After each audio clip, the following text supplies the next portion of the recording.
The surface smelled wrong. That was the first thing I noticed when the outer seal cracked for the first time in 200 years and the atmosphere exchanged. I had read about the smell of open air.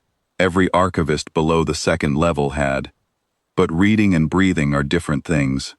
It was green, damp, enormous, in a way no recycled corridor air ever manages.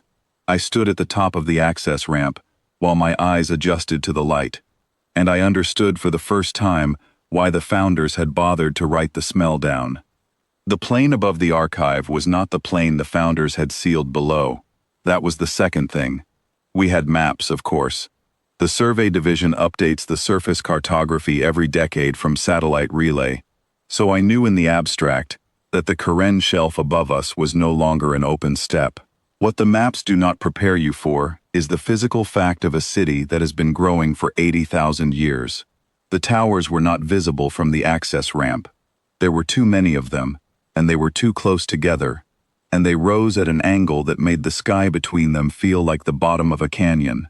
Warships moved up there, their silhouettes crossing the gap of light above us, unhurried. I counted 3 before my team lead touched my arm and reminded me why we had come up at all. The hive signal had activated 41 minutes earlier. I had been in the lower archive when it came in, sub-level 14, deep in the biological catalog, running a cross-index of the extraction records from the 63rd and 64th millennia. The extraction records are the oldest continuous institutional document our civilization maintains. They predate the surface cities. They predate the first warship hull by 30,000 years.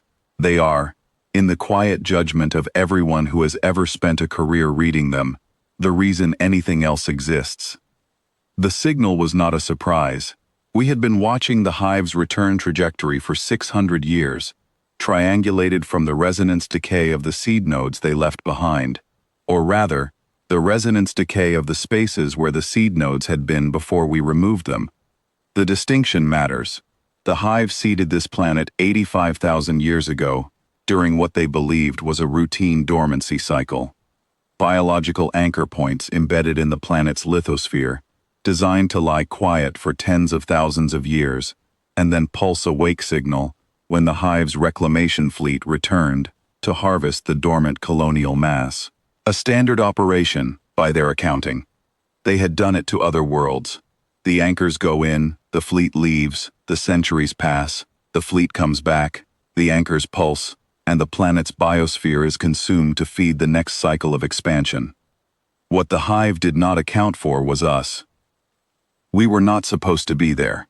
Their survey work, 85,000 years ago, had graded this world as pre-sentient, complex fauna, no civilization, no coordinated resistance possible. They were not wrong, exactly. We were there. We simply were not, at that moment, what we became. And by the time we were capable of understanding what the seed nodes were, we had perhaps 40,000 years before the fleet was due to return. Our ancestors looked at that number and made a choice that no document I have ever read fully captures the weight of. They did not panic. They did not broadcast a warning. They did not attempt to destroy the nodes catastrophically, which would have been noticed. They began to remove them, quietly, one by one, generation by generation. The extraction records begin in year 1 of what we now call the long work. They are terse documents. Our predecessors were not given to sentiment, but the accumulation of them across 85,000 years becomes something else.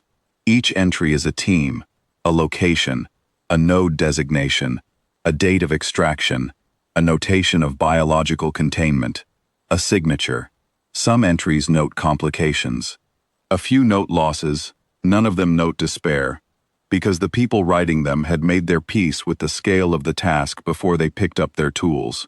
They understood that they would not live to see the end of it. Their children would not, nor their grandchildren, nor any generation they could name or imagine. But the records would be kept, and the next team would read them, and the work would continue, because the alternative was a morning 85,000 years hence, when a fleet arrived and found what it expected. We did not want to be what the hive expected. By my generation, There were no seed nodes left. The last extraction was logged 612 years ago, in a sublevel alcove of this same archive, which had been built directly over the site of the first extraction as a matter of institutional memory. The biological material is catalogued on sublevel 19. I have been down there.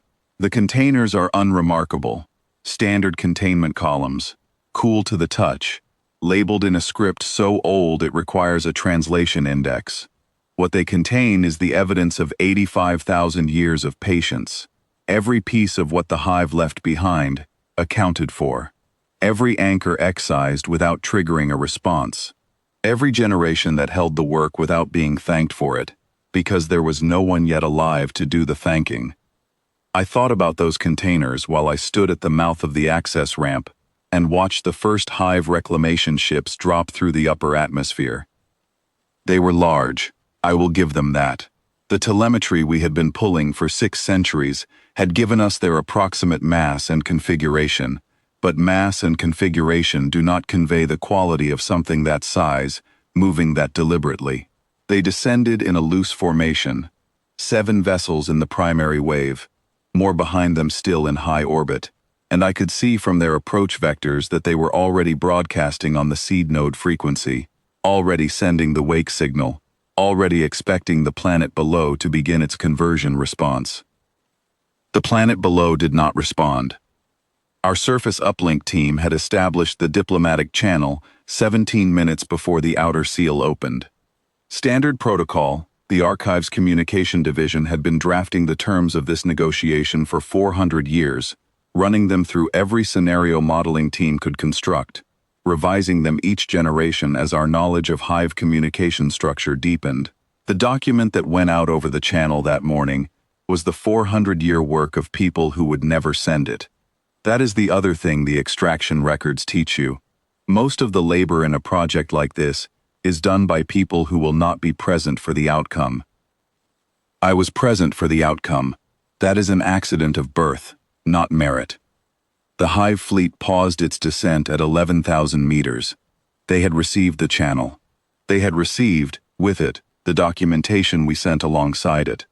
The full extraction record, beginning to end, 85,000 years of entries, every node designation and extraction date, every team signature, the biological catalog reference numbers, the containment column locations on sublevel 19.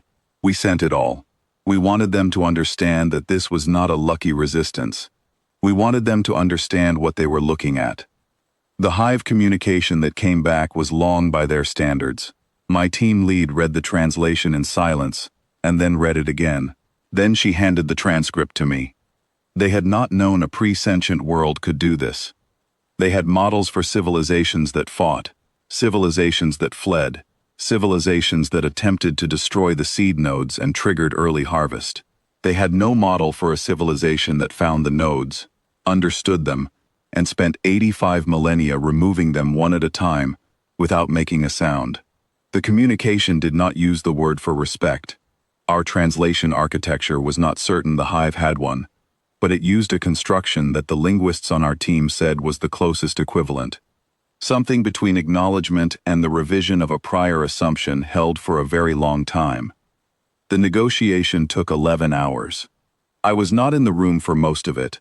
That work belongs to the diplomatic division, not the archive. But I received the summary at the end of the day. The hive fleet would withdraw. The terms were not generous to them, but they were not humiliating either. We had not won by destroying anything, and we did not negotiate as though we had. We negotiated as what we were, a civilization that had spent 85,000 years making a specific argument without words, and was now making it with them. The hive would reroute its reclamation cycle. This world was no longer categorized as dormant. The biological catalog on sublevel 19 would remain in our custody. They left as the sun was going down. I stood at the access ramp again and watched the drive signatures dim in the high atmosphere, one by one, until there were none. My team lead stood beside me. She did not say anything for a long time. Then she said, "Close the seal." I did. The outer door took 4 minutes to cycle. It is an old mechanism. built to last rather than to move quickly. And when the final lock engaged, the recycled archive air settled back around us, cool and familiar, and carrying no smell at all. We went back down. There was cataloging to finish. There always is.